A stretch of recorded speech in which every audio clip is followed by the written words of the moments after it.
Good morning students. I am Monica Agarwal from GGSSS हिसाब।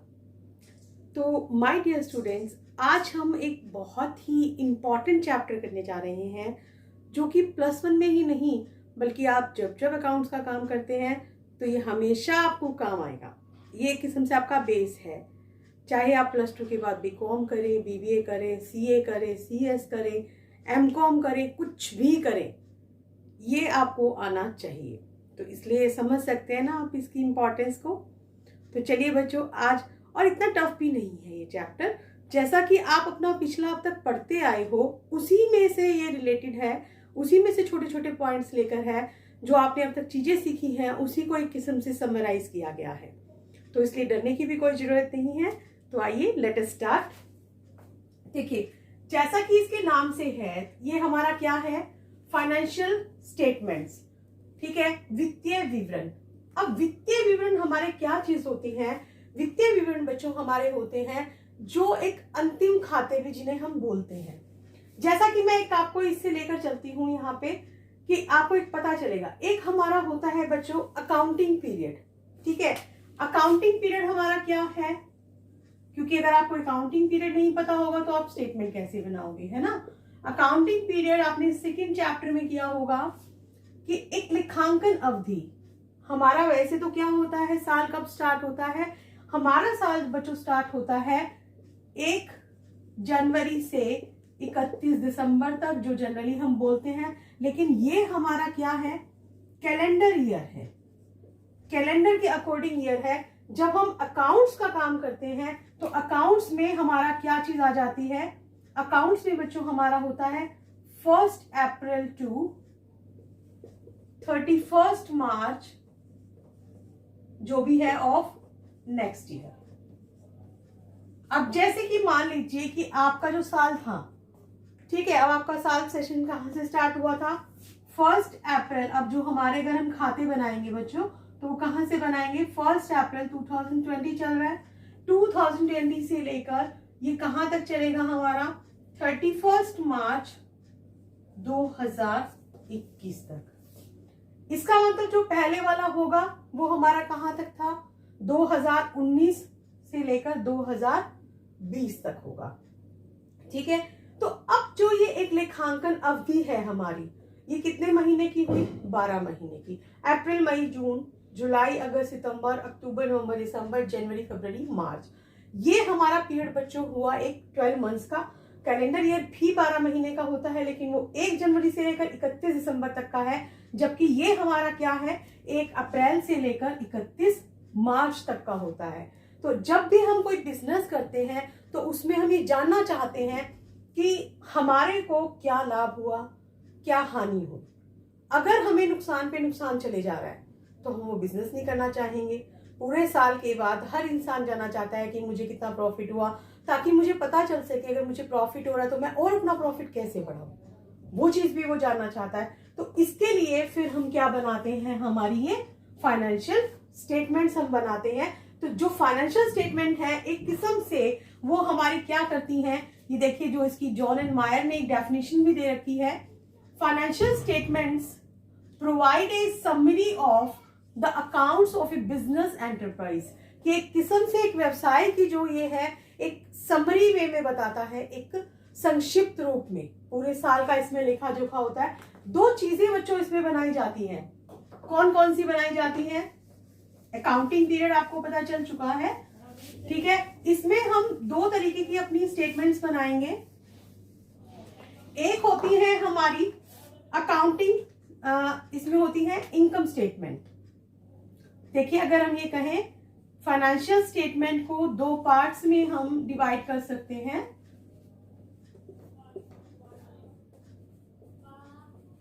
Income statement, दूसरी होती है हमारी स्टेटमेंट ऑफ फाइनेंशियल पोजीशन। अब ये जो है हमारी इनकम स्टेटमेंट, जिसे हम हिंदी में क्या बोल सकते हैं, ये हमारे कहलाते हैं आय विवरण। आय के बारे में हमें बताया जाता है इसमें। और ये होते हैं हमारे स्टेटमेंट ऑफ फाइनेंशियल पोजीशन, जो हमारी वित्तीय स्थिति को एक प्रकट करते हैं। अब चलिए वापस चलते हैं हम ऊपर की तरफ ही। उसमें क्या कहता है, दोबारा से हम इस चीज को करें कि फाइनेंशियल स्टेटमेंट जो है वो एक बिजनेस एंटरप्राइज के अकाउंट्स की समराइज है। ये जो हमारी बनाई जाती है बैलेंस शीट, इसमें हम बनाते हैं बैलेंस शीट जो कि किस चीज को रिफ्लेक्ट कर रही है, एसेट्स को, लायबिलिटीज को और कैपिटल को। अब चलिए आपको ये पता है कि एसेट्स हमारी क्या होती है। एसेट्स में जो हमारी क्या चीज होती है, जो कंपनी के पास संपत्तियां हैं जिनको बेचकर कंपनी के पास पैसा आ सकता है। लाइक जैसे कि हमारे पास लैंड है, बिल्डिंग है ना, भूमि है, भवन है, फर्नीचर है, मशीनरी है ना। तो ये सारी की सारी चीजें हमारी क्या चीज है, संपत्तियां हैं ये हमारी। तो हमें इनको बारे में कि हमें ये बताती, किससे पता चलता है, हमें ये स्टेटमेंट ऑफ फाइनेंशियल पोजीशन से पता चलता है। लायबिलिटीज क्या है हमारी, लायबिलिटीज होती है हमारी जो हमने बाहर वालों को पे पैसा करना है, वो हमारी क्या है, लायबिलिटीज। मींस कि जो बिजनेसमैन है उसको पैसा ना देकर अगर हमने बाहर वालों को पैसा देना है, दैट इज लायबिलिटीज। जैसे कि जिसे हम क्या कह सकते हैं, क्रेडिटर्स, जिससे हमने उधार माल खरीदा था, और इसे हिंदी में आप क्या कहते हैं, लेनदार आप इसको कह सकते हैं। नाम वैसे लेनदार है लेकिन ये हमने इनको पैसा देना है, ठीक है। कोई भी डिबेंचर्स वगैरह हैं जिनके हमने पैसा उठाया हुआ है, लोन लिया हुआ है, तो वो सारी की सारी हमारी क्या चीजें हैं, लायबिलिटीज है। कैपिटल हमारी क्या है, जो व्यवसाय के स्वामी ने पैसा लगाया हुआ है तो वो हमारी क्या होती है, कैपिटल। तो ये जो स्टेटमेंट ऑफ फाइनेंशियल पोजीशन है ये एक पर्टिकुलर डेट पर, इसमें एक सर्टेन डेट को ये बनाई जाती है। उसमें आपको पता चल जाता है कि एसेट्स क्या है, लायबिलिटीज क्या है और फिर हमारा कैपिटल कितनी है। ये सब हमें किससे पता चल रहा है, यहाँ पे स्टेटमेंट ऑफ फाइनेंशियल पोजीशन से। अब जैसे कि देखिए, अभी मैंने आपको बताया कि आपका अकाउंटिंग पीरियड कौन सा था। आपका जो अकाउंटिंग पीरियड था वो 1 अप्रैल से लेकर कितना है, 31 मार्च तक का। तो इसका मतलब आप ही जो स्टेटमेंट बना रहे हैं फाइनेंशियल पोजीशन की, ये किस डेट को बना रहे हैं आप, 31 मार्च को। At the end of the year आप बनाते हैं, अक्सर आप इसको at the end of the year बनाते हैं, चाहे तो आप बीच में भी कभी भी बना सकते हैं। आपको उसी डेट की पता चल जाएंगी कि एसेट्स कितनी है, लायबिलिटीज कितनी है, कैपिटल कितनी है, क्योंकि एक सर्टेन डेट को जिस दिन डेट बना रहे हैं उसी दिन की डेट का, उस दिन हमारी इनकी क्या वैल्यू है हम वो देखते हैं, ठीक है। अब आती है इनकम स्टेटमेंट। इनकम स्टेटमेंट में हमारा क्या चीज आती है, ये एक सर्टेन पीरियड के है। यहाँ पे क्या है, ये एक सर्टेन डेट थी ना, और इनकम स्टेटमेंट जो हमारा क्या है वो एक सर्टेन पीरियड के लिए है, एक फिक्स पीरियड के लिए। जैसे कि देखिए कि यहां से जो हमारा फाइनेंशियल ईयर स्टार्ट हो रहा था वो था 1 अप्रैल से लेकर 31 मार्च तक का। It is a period of 12 months, 12 महीने का ये एक पीरियड है। तो 12 महीने का जो ये पीरियड है, आप इसमें देखिए यहाँ पे आपको पता चल रहा है, तो इसमें जितने भी खर्चे आएंगे, जितनी भी इनकम आएंगी, वो आपकी पूरी की पूरी 12 महीने की जो इनकम है उससे रिलेटेड आएंगी, उसके उसमें आपको दिखाना पड़ता है, ठीक है। और ये एक किस्म से जो भी हमारे बिजनेस के जो काम हुए हैं, जो भी ऑपरेशंस हैं एक इस पीरियड के दौरान, जो भी हमारा जिस साल का भी है, कि 1 अप्रैल से लेकर 31 मार्च तक का जो एक सर्टेन पीरियड है, उसके जो भी आप दिखाते हैं वो हमारे किस में आ जाते हैं, इनकम स्टेटमेंट में। तो इनकम स्टेटमेंट में हमारा ये एक पूरे साल का जो दिखाया जाता है, और इसके अंदर फर्दर 2 आगे फिर बनते हैं अकाउंट्स। कौन कौन से हैं वो अकाउंट्स हमारे, एक होता है ट्रेडिंग अकाउंट जिसे हम क्या बोलते हैं, व्यापारिक खाता। दूसरा होता है, इसमें एक बनता है प्रॉफिट एंड लॉस अकाउंट, हमारा इसमें हम बनाते हैं। ऐसा नहीं है कि फाइनेंशियल स्टेटमेंट में सिर्फ यही 2 स्टेटमेंट्स आती हैं, इसके अलावा नहीं बनती है। आजकल इसमें कैश फ्लो वगैरह और भी चीजें आती हैं, लेकिन जनरली जो चलता है ना वो यही 3 चीजें चलती हैं, trading account, profit and loss account. ये कौन है, ये इनकम स्टेटमेंट है। जबकि स्टेटमेंट ऑफ फाइनेंशियल पोजीशन में जो आप बनाते हैं दैट इज बैलेंस शीट, ठीक है। ये आप 3 चीजें बनाते हैं और इन तीनों चीजों को मिलाकर आप इनको क्या भी कह सकते हैं, आप इन्हें कह सकते हैं फाइनल अकाउंट्स। ये हमारे अंतिम खाते होते हैं, इन्हें हम फाइनल अकाउंट्स भी कहते हैं। तो ये है आपका फाइनेंशियल स्टेटमेंट का इंट्रोडक्शन। ठीक है, चलिए अब हमारा जो आता है वो हमारा यूजेस ऑफ फाइनेंशियल स्टेटमेंट। जो भी हमारे यूजर हैं, कौन कौन इन फाइनेंशियल स्टेटमेंट्स को यूज करता है, हम उसके बारे में बात करेंगे। तो सबसे फर्स्ट वन है हमारा दैट इज मैनेजमेंट। मैनेजमेंट अब इसमें हमारा क्या करती है बच्चों, प्रबंध। जो मेन जानना चाहता है, क्यों, उसे तो डिसीजन लेने हैं। कंपनी की अगर उसे प्रॉफिटेबिलिटी का नहीं पता चलेगा कि कंपनी में कितने प्रॉफिट्स हुए हैं, अगर नुकसान लगा है तो क्यों लगा है, पिछले साल के प्रॉफिट्स कितने थे, अब कितने प्रॉफिट्स हैं, अगर हमें ये नहीं पता होगा तो हम आगे अपनी कंपनी को और आगे कैसे सक्सेस की तरफ लेकर जाएंगे। तो सक्सेस की तरफ जाने के लिए बहुत जरूरी है कि हम अपनी प्रॉफिटेबिलिटी को देखें, सही टाइम पर हम सही अपने डिसीजंस लें। और वो सब हमें किस चीज से पता चलता है, वो सब हमें पता चलता है बच्चों फाइनेंशियल स्टेटमेंट से हमें पता चलता है। क्योंकि फाइनेंशियल स्टेटमेंट्स हमारे अंतिम खाते हैं, उनसे हमें कंपनी की लाभप्रदता का पता चल जाता है कि एट द एंड या जो एक साल है हमारा, उसमें कंपनी ने कितना प्रॉफिट अर्न किया है। अभी आपको ये थ्योरेटिकल समझ में आ रहा है, उसके बाद जब ये आप इनको बनाना सीखेंगे तो आपको अच्छे से और पता चल जाएगा कि किस तरीके से ये प्रॉफिट को निकालता है और किस तरीके से मैनेजमेंट जो है वो इसका यूज करती है। दूसरा आता है इन्वेस्टर्स। इन्वेस्टर्स कौन होते हैं बच्चों, जो कंपनी में पैसा लगाते हैं, जिसे हम कहते हैं विनियोक्ता। अब ये जो इन्वेस्टर्स हैं, जिसने पैसा लगाया है, वो तो जानना चाहेगा ना कि उसका पैसा सेफ है या नहीं है, कल को वो पैसा वापस मिल भी जाएगा या नहीं जाएगा। इन्वेस्टर ने पैसा लगाया है ताकि उसे अच्छा लाभांश मिले, तो लाभांश का पता कहां से चलेगा, पता चलेगा हमारा उसका फाइनेंशियल स्टेटमेंट से। फिर आते हैं हमारे शॉर्ट टर्म क्रेडिटर्स। दो तरीके के हमारे क्रेडिटर्स होते हैं, एक शॉर्ट टर्म होते हैं, एक होते हैं हमारे long term creditors. Short term होते हैं 1 साल तक के पीरियड के लिए, जिनको हमने 1 साल में पैसा वापस देना है, that is short term creditors. जबकि लॉन्ग टर्म क्रेडिटर्स हमारे कौन से, जिनको हमने लंबे टाइम तक पैसा दिया। शॉर्ट टर्म क्रेडिटर्स जनरली होते हैं जैसे हमने माल खरीदा, उनको हम पैसा देंगे, हमारी कोई वेजेस हैं उनके लिए हम पैसा देंगे, तो वो सारा का सारा हमारा क्या हो जाता है, शॉर्ट टर्म क्रेडिटर्स आ जाता है। जबकि लॉन्ग टर्म क्रेडिटर्स जो लंबे टाइम के लिए, जिनसे हमने पैसा लिया था, लंबे टाइम में हमें चुकाना है। अब इन दोनों को फाइनल अकाउंट्स की क्या जरूरत है, जानना तो पड़ेगा ना उन्हें भी, क्योंकि आपको कितना प्रॉफिट हो रहा है या नहीं हो रहा है वो किससे पता चल रहा है, वो हमें पता चल रहा है फाइनेंशियल स्टेटमेंट से। कंपनी को प्रॉफिट होगा, कंपनी लाभ में चलेगी, तभी तो लोगों का पैसा देगी। अगर कंपनी को हानि हो रही है, नुकसान हो रहा है, तो पैसा कहां से देगी। तो हर कोई ये जानना चाहता है कि उनका पैसा सेफ है या फिर नहीं है। अब नेक्स्ट आ जाता है एम्प्लॉइज एंड ट्रेड यूनियंस। अब भाई एम्प्लॉइज और ट्रेड यूनियंस को क्या चाहिए, देखिए सिंपल सी बात है। एम्प्लॉइज क्या चाहता है, काम करने वाला चाहता है कि मेरी सैलरी बढ़े।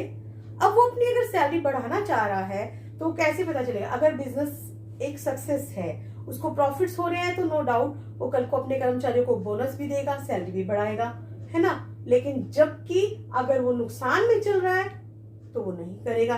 तो अब इसे पता कहां से चलेगा कि फायदे में चल रहा है नुकसान में, फाइनेंशियल स्टेटमेंट्स के थ्रू पता चलेगा। तो ये भी इसके एक बहुत बड़े यूजर हैं। इसी तरह से सरकार, अब सरकार को क्या लेना देना है भाई, सरकार को भी तो लेना देना है। सरकार लोन पे छूट दे रही है आपको, कोई और बेनिफिट्स दे रही है ना, वो चीजें सरकार को देखनी है कि ये जो बिजनेस है ये सही चल रहा है। जो अगर सरकार ने कोई सब्सिडी वगैरह दी हुई है, उनका पैसा भी वो सही ढंग से यूटिलाइज हो रहा है या नहीं हो रहा है, वो सब वो भी फाइनेंशियल स्टेटमेंट से पता चलाते हैं। इसी तरीके से एक लास्ट यूजर और है जो है टैक्सेशन अथॉरिटीज। टैक्सेशन अथॉरिटीज हमारी क्या करती हैं, कर के बारे में बताती है कि कंपनी कितना टैक्स लगाएगी, कंपनी को कितना टैक्स पे करना है, ठीक है। तो वो टैक्सेशन अथॉरिटीज भी चेक करती है कि कंपनी की जितनी इनकम है, क्या कंपनी ने सही इनकम शो की, क्या कंपनी जो सही पैसा है टैक्स का वो गवर्नमेंट को दे रही है या नहीं दे रही है। ये सब भी तो देखना पड़ता है, क्योंकि बहुत से लोग होते हैं जो टैक्स की चोरी भी करते हैं, जबकि सरकार ये नहीं चाहती कि कोई पैसा उसको चोरी करे। चोरी करना गलत बात है। तो यहाँ पे वो लोग इनकी स्टेटमेंट्स को देखकर पता लगाते हैं कि कितनी इनकम है, कितना ये टैक्स दे रहे हैं। तो इसके लिए ये भी इसके क्या है, एक मेन यूजर है। तो आपने देखा होगा कि जब आपको फाइनेंशियल स्टेटमेंट की इंट्रोडक्शन दी गई थी कि क्या होता है वो, फिर हमने इनके यूजर्स देखे कि कौन कौन इसके यूजर हैं। आपने देखा कि हर कोई किस चीज से पता लगा रहा है, सब कुछ इन्हीं से पता लगा रहा है। अब तक आपने बच्चों क्या पढ़ा था, जर्नल पढ़ा, जिसमें आपने बुक्स ऑफ ओरिजिनल एंट्री सबसे पहले एंट्रीज की, फिर आपने क्या किया, लेजर बनाया, है ना, खाता बही में अलग अलग उसको कर दिया। उसके बाद आपने उनके बैलेंसेस निकाल के ट्रायल बैलेंस बना दिया। लेकिन कहीं से भी ये पता नहीं चल रहा था आपको कि कितना लाभ है, कितना हानि है, एक समराइज वे नहीं मिल रहा था। तो समराइज वे कहाँ जाके मिलता है, वो मिलता है फाइनेंशियल स्टेटमेंट में मिलता है। ठीक है, अब हम अपना नेक्स्ट करते हैं। नेक्स्ट हमारा क्या आता है, अब 1 बाय 1 हम इन फाइनेंशियल स्टेटमेंट्स को करेंगे। जैसा मैंने आपको शुरू में बताया था कि there are 2 types of financial statement. पहली हमारी क्या थी, पहली हमारी थी इनकम स्टेटमेंट। ठीक है, इनकम स्टेटमेंट्स में हम 2 तरीके की स्टेटमेंट बनाते हैं। पहला क्या है हमारा, आता है ट्रेडिंग अकाउंट, दूसरा आता है हमारा प्रॉफिट एंड लॉस अकाउंट। तो अब हम इन पे 1 बाय 1 पे बात करेंगे। तो आइए सबसे पहले हम चलते हैं ट्रेडिंग अकाउंट की तरफ। ट्रेडिंग अकाउंट को बच्चों हिंदी में कहा जाता है व्यापारिक खाता।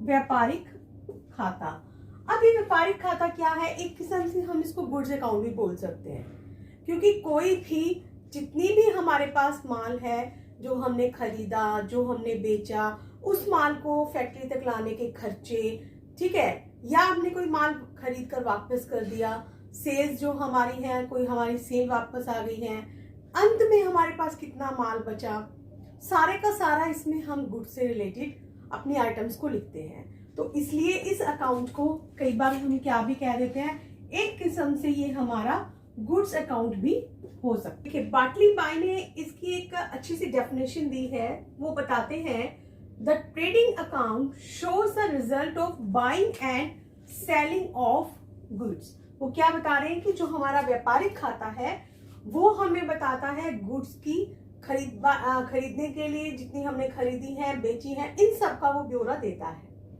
इन preparing the account the general establishment charges are ignored. जो भी हमारे इसको स्थापित करने के खर्चे उन्हें हम नहीं लेते। ठीक है, हम क्या लेते हैं, सिर्फ only the transactions in goods are included. सिर्फ हम वही ट्रांजेक्शंस लेते हैं जिसमें हमारी गुड्स शामिल हैं।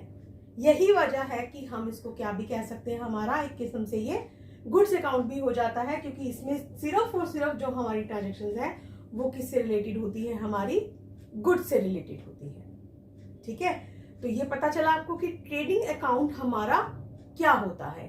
हम अब इसका करते हैं परफॉर्मा, कि ट्रेडिंग अकाउंट में क्या क्या चीजें इंक्लूड होती हैं। बात तो आती है कि इसकी जरूरत की भी, कि इसकी जरूरत क्या है, इसकी इंपॉर्टेंस क्या है। लेकिन जब अगर आपको ये पता होगा कि ट्रेडिंग अकाउंट में क्या क्या चीजें इंक्लूड होती हैं, किस तरीके से इसमें कैलकुलेशंस होती हैं, तो आपको वो चीजें ऑटोमेटिकली पता चल जाएंगी। तो हम एक बार मोटा मोटा ऊपरी तौर पे हम करते हैं कि ट्रेडिंग अकाउंट हम किस तरीके से बनाते हैं। तो यहाँ पे सबसे पहले लिखा जाता है ऊपर trading account for the year end date. ठीक है, ऑन जो भी आपका 31 मार्च जो भी आपकी डेट है उस तक ही हो जाता है। फिर उसके बाद यहां पे आपके कॉलम बनेंगे पर्टिकुलर्स, अमाउंट, पर्टिकुलर्स, अमाउंट। अब आप कहेंगे कि जब हम खाते बनाते थे, जब हम लेजर बनाते थे, तो वहां पर हम एक डेट का कॉलम भी बनाते थे ना। डेट का कॉलम हम क्यों बनाते थे, क्योंकि हम अपनी डेट वाइज एंट्री करते थे, वहां से लेकर आते थे।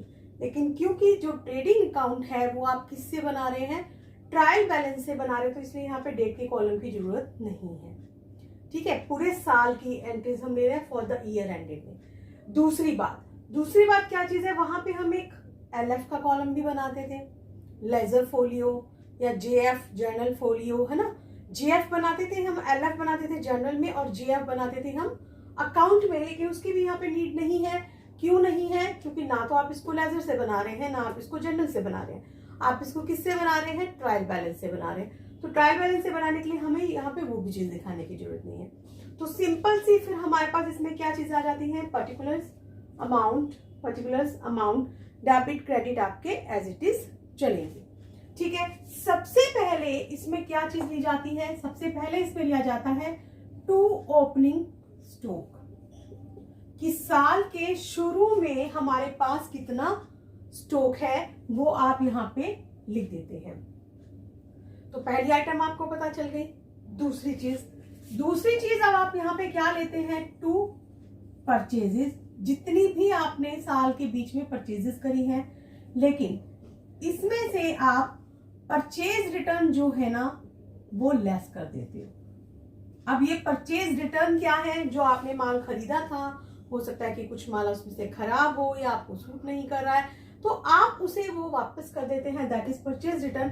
हम यहाँ पे ट्रेडिंग अकाउंट में नेट अमाउंट लिखते हैं परचेजेस का, कि टोटल परचेजेस में से जितनी परचेज रिटर्न है उसको आप लेस कर दीजिए और बाकी का आप यहाँ पे लिख दीजिए। इतना ही आप इसमें करते हैं। हाँ, एक चक्कर आपको जरूर पड़ता है, क्योंकि परचेज रिटर्न के नाम कहीं हो जाते हैं तो अक्सर बच्चे कंफ्यूज हो जाते हैं। तो माल वापस कर रहे हैं आप, बाहर जा रहा है, तो इसको हम क्या कहते हैं? रिटर्न आउटवर्ड्स भी कह सकते हैं। कई बार क्या होता है कि आपको ये नाम तो पता है लेकिन ये नाम नहीं पता, पेपर में आपके पास ये नाम आ जाता है तो आप कंफ्यूज हो जाते हैं कि हम कैसे करें, हमें तो कराया ही नहीं गया। तो आपको दोनों नाम पता होने चाहिए। तो आपने इन परचेजेस में से जब ये परचेज रिटर्न लेस कर दी, उसके बाद जो भी आया उसको आपने कहाँ लिख दिया? यहाँ पर लिख दिया। इधर परचेजेस आए हैं तो ऑपोजिट साइड में आपके पास क्या चला जाएगा? Bye sales. सेल्स में से भी आप क्या करेंगे? लेस सेल्स रिटर्न, कि कोई भी अगर आपने सेल की वापसी की है तो वो भी आपको लेस करनी होगी। अब सेल्स रिटर्न का भी एक और नाम है, क्या नाम है? Return inwards. इसको हम इनवर्ड्स भी कह सकते हैं, क्योंकि जो हमने माल बाहर बेचा था जब वो वापस आएगा तो वो हमारा क्या हो जाएगा? रिटर्न इनवर्ड्स हो जाएगा। अब देखिए, पता कैसे चलेगा कि कौन सी चीज किधर आ रही है? क्योंकि जो ट्रेडिंग अकाउंट है वो हमारा बच्चों क्या होता है? ये अकाउंट हमारा एक नॉमिनल अकाउंट है। ठीक है। नॉमिनल अकाउंट का रूल आप लोगों को बताया गया था, क्या था? Debit all the expenses and losses and income, क्या है? And credit all income and gains. तो यहाँ पे इसलिए क्योंकि खर्चे हैं हमारे, परचेजेस वगैरह, स्टॉक जो शुरुआत में था, है ना, वो हमारे खर्चे, तो इसलिए यहाँ पे सारा का सारा हम क्या कर रहे हैं? यहाँ पे डेबिट में लेकर आते हैं, जबकि ये हमारी क्या है? इनकम है, पैसा हमारे पास आ रहा है, तो इसको हम इसको क्या करते हैं? क्रेडिट में दिखाते हैं। और दूसरी चीज यहाँ पे क्या आती है? बाय क्लोजिंग स्टॉक, कि साल के एंड में हमारे पास कितना स्टॉक बचा है वो भी हमारा कहाँ आ जाता है? यहीं पर आता है।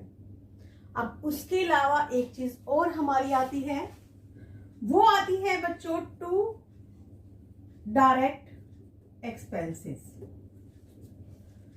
ये हमारे पास आ गए, डायरेक्ट एक्सपेंसेस आ गए। अभी इन डायरेक्ट एक्सपेंसेस को हम डिटेल में करेंगे कि और क्या क्या चीजें इनमें इंक्लूड होती हैं, लेकिन उससे पहले आप देखिए कि ये आपकी क्या थी? डेबिट साइड, ये आपकी क्या है? Credit side. आपको ध्यान होगा कि आप हमेशा हर अकाउंट की बैलेंसिंग करते हैं, और बैलेंसिंग करते हुए आप देखेंगे कि क्रेडिट साइड का अगर टोटल ज्यादा है, ठीक है, इसका एक्सपेंसेस का कम है, तो बैलेंस किधर आएगा? इस तरफ आएगा ना। उसे हम क्या बोलते हैं? टू ग्रोस प्रॉफिट, क्योंकि उसको हमने आगे लेकर जाना है तो कैरी डाउन। ठीक है, तो ये हमारा क्या हो गया? ग्रोस प्रॉफिट आ गया, क्योंकि अगर हमारी इनकम ज्यादा है बजाय किसके? लॉसेस के, तो यहाँ पे क्या आ जाएगा? ग्रोस प्रॉफिट आ जाएगा। और फिर आप दोनों तरफ का जो बैलेंस है वो बराबर कर दोगे। और अगर इन केस आपके पास ये नहीं है, ये ग्रोस प्रॉफिट नहीं है, तो आपके पास फिर क्या आएगा? यहां फिर आप दिखाएंगे बाय ग्रोस लॉस CD। अगर आपकी लॉस वाली आइटम्स ज्यादा हैं तो आप फिर जो खर्चे अगर आपके ज्यादा हैं तो वहां पे ग्रोस लॉस हो जाएगा, जिसको आप अपना क्रेडिट साइड में दिखाएंगे और फिर इसका ये बैलेंस हो जाएगा। और फिर क्योंकि अकाउंट का आपको मेन एक चीज पता है कि ये दोनों ही तरफ आपकी क्या होती हैं, हमेशा इक्वल होती हैं। बैलेंस हमेशा आपका इक्वल आना चाहिए, तभी आपका काम होता है, वरना आप नहीं कर सकते। ठीक है, तो ये था हमारा एक किस्म से ट्रेडिंग अकाउंट, जिसमें मेन आप बहुत चक्कर में पड़ जाते हैं कि बहुत सारी आइटम्स होती हैं। लेकिन यहाँ पे अब जैसा कि ओपनिंग स्टॉक की जो साल के शुरू में था, परचेजेस, ठीक है, परचेज जो हमने माल खरीदा, परचेज रिटर्न जो हमने माल वापस किया। डायरेक्ट एक्सपेंसेस की बात आती है तो डायरेक्ट एक्सपेंसेस हमारे क्या होते हैं, जिन्हें हम प्रत्यक्ष खर्चे भी कहते हैं, जो हमारे माल फैक्ट्री तक हम ला रहे हैं। ठीक है, उसमें माल का जो हमने खरीदा माल और उसको लाने का खर्चा भी है, जो माल बनाने में आप यूज कर रहे हैं, वो खर्चे भी आपके क्या हैं, डायरेक्ट एक्सपेंसेस हैं। इसी तरह से जैसे कि आपके यहाँ पे जगह की शॉर्टेज है तो मैं यहाँ दिखा रही हूँ आपके इन चीजों को, जैसे कि क्या है, ऑयल, गैस, फ्यूल, है ना, पावर, ठीक है, फैक्ट्री के जो भी आपके खर्चे हैं, फैक्ट्री लाइटिंग, ये सब चीजें आपके आ जाते हैं। डॉक चार्जेस आ जाते हैं आपके, जैसे कि क्या है कि बंदरगाह के खर्चे होते हैं कि बंदरगाह पे माल क्या जो आ रहा है जा रहा है, तो उस चीज के जो भी आपके खर्चे होते हैं वो सारी चीजें आ जाती हैं। लेकिन हाँ, ध्यान क्या रखना है आपको, जो ऑफिस के खर्चे हैं वो इसमें कभी भी नहीं आएंगे, वो कहाँ जाते हैं, प्रॉफिट एंड लॉस अकाउंट में चले जाते हैं। ठीक है, तो आपको ये ध्यान में रखना है। अब अगर जब आपको ये ट्रेडिंग अकाउंट पता चल रहा है, अगर मैं कहूँ कि इसकी नीड क्या है, क्यों जरूरी है, क्या इंपॉर्टेंस है इसकी, तो आप उससे बता सकते हैं ना कि क्या, एक तो हम इससे अपना ग्रोस प्रॉफिट या ग्रोस लॉस का पता लगा सकते हैं, हमें क्लोजिंग स्टॉक के बारे में पता चल सकता है, हमें हमारी टोटल सेल्स के बारे में पता चल सकता है ना, 3-4 चीजें। तो यहाँ पे चलिए अब हम इसको आगे बढ़ने से पहले एक बार इसकी इंपॉर्टेंस की तरफ और ध्यान दे देते हैं। चलिए अब हमारा जो नेक्स्ट आता है that is need and importance of trading account. क्योंकि अब आपको पता चल गया है कि ट्रेडिंग अकाउंट होता क्या है, उसमें क्या क्या आइटम्स होती हैं, तो वहां से अब आप अच्छे से देख सकते हैं। सबसे पहली चीज हमने क्या निकाली थी कि to know gross profit and gross loss, या तो आप उसमें से ग्रॉस प्रॉफिट निकलेगा, सकल लाभ जिसे आप कहते हैं, या फिर उसमें से किस चीज का पता चलता है, सकल हानि का पता चलता है। अभी निकाला था ना हमने कि अगर हमारी क्रेडिट साइड ज्यादा थी तो डेबिट कम था तो हमारा ग्रोस प्रॉफिट था, लेकिन अगर डेबिट ज्यादा था और क्रेडिट कम था तो क्या था, हमारा ग्रोस लॉस था। दूसरी चीज यहाँ पे क्या पता चलती है हमें, डायरेक्ट एक्सपेंसेस के बारे में, कि हमें सारे के सारे प्रत्यक्ष खर्चों का ज्ञान हो जाता है, क्योंकि सिर्फ हम लिखते कौन से हैं इसमें, सिर्फ डायरेक्ट एक्सपेंसेस, जो भी ऑफिस से रिलेटेड है, जो भी एस्टेब्लिशमेंट चार्जेस है, वो इसमें हम शो नहीं करते। एक और बेनिफिट भी इसमें क्या हो जाता है कि हम क्या करते हैं, जो क्लोजिंग स्टॉक है हमारा, इस साल का क्लोजिंग स्टॉक को हम पिछले सालों के क्लोजिंग स्टॉक से कंपेयर करते हैं, कि इसलिए हम देखते हैं कि कितना हमारा माल रह रहा था, क्या हमारे का उसमें कोई कमी है, किस रीजन के कारण अगर इस बार हमारा स्टॉक ज्यादा बचा है। अगर वो रीजन हमें पता चल जाएंगे तो हम इन फ्यूचर उस चीज को अपना कम कर सकते हैं। एंड द लास्ट इज कि प्रोडक्शन फ्रॉम लॉस, जो भी आपको लगता है संभावित हानि हो सकती है, आपको कोई नुकसान होने का डर है, इन चीजों को ध्यान में रखते हुए, तो आप उसको भी टाइमली क्या कर सकते हैं, रिकवर कर सकते हैं। ठीक है, तो देखा आपने कि यही इसकी क्या चीज थी, ये इसकी जरूरत भी है, ये इसका महत्व भी है। अगर आपको नीड आ जाती है तो भी आपको यही पॉइंट्स बताने हैं कि भाई हम अपना ग्रोस प्रॉफिट निकालने के लिए इसको बनाते हैं, हमें डायरेक्ट एक्सपेंसेस का पता चलाने के लिए इसको बनाते हैं, ताकि हम अंतिम स्टॉक जो है हमारा क्लोजिंग स्टॉक है उसको पिछले सालों से कंपेयर कर सके, इसलिए हम इसे बनाते हैं। इसकी मदद से हम क्या अपना लॉस का कवर कर सकते हैं। ये थी नीड। अगर हमें इंपॉर्टेंस लिखनी है तो फिर आप क्या कहोगे कि इससे हमें क्या पता चलता है, इससे हमें ग्रोस प्रॉफिट पता चलता है, इससे हमें डायरेक्ट एक्सपेंसेस का ज्ञान हो जाता है, इससे हमें क्लोजिंग स्टॉक को मदद मिलती है कि हम पिछले सालों से उसको कंपेयर कर सकते हैं, और साथ ही साथ इससे हमें संभावित हानि से भी सुरक्षा प्राप्त होती है। तो मतलब पॉइंट्स वही हैं, सिर्फ उसको लिखने का जो तरीका है वो आपका अलग है, तो वो आपको यहाँ पर ध्यान देना है और कुछ भी नहीं है। ठीक है, तो आज के लिए बच्चों हम इतना ही करेंगे, लेकिन उससे पहले आप ट्रेडिंग अकाउंट का एक बार फॉर्मेट अच्छे से कर लीजिएगा, ताकि हम अपने नेक्स्ट उसमें क्या करने वाले हैं, हम नेक्स्ट में एक सम लेकर चलेंगे कि कैसे आप प्रैक्टिकली उन चीज़ों को करते हैं। तो आज के लिए इतना ही, दैट्स ऑल।